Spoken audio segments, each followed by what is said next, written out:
दोस्तों नमस्कार, मैं रविंद्र कुमार और आप सभी देख रहे हैं भोजपुरी स्टोर चैनल। तो 2017 से अभी तक खेसारी लाल यादव क्या है आप लोग कमेंट करिएगा। लेकिन दोस्तों आप लोगों को बता दें कि जिसका इंतजार था मरद अभी बाचा बा 2, उसका ऑफिशियल टीजर मेट्रोन म्यूजिक के ऑफिशियल चैनल पर आप सभी के बीच रिलीज़ कर दिया गया है। 2 घंटे हो चुके हैं, काफ़ी रिस्पॉन्स इसमें अच्छा है और आप लोग अभी तक नहीं देखे हैं तो मेट्रोन म्यूजिक सर्च करिएगा, वहाँ पर इसका टीजर जो है आप सभी के बीच देखने को मिलेगा, जबकि इसका फुल वीडियो कल सुबह में आप सभी को देखने को मिल जाएगा।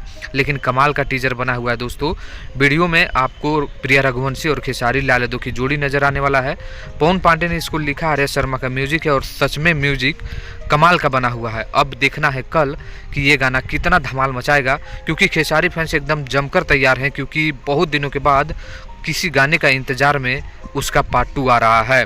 तो बस मेट्रोन म्यूजिक सर्च करके, अगर जिसको नहीं मिला है आप लोग सर्च करके सुन लीजिए, और जिस किसी ने भी आप लोग देख लिए मरद अभी बाचा बा 2, आपको कैसा लगा कमेंट करिएगा। ठीक है, मिलते हैं नेक्स्ट वीडियो में।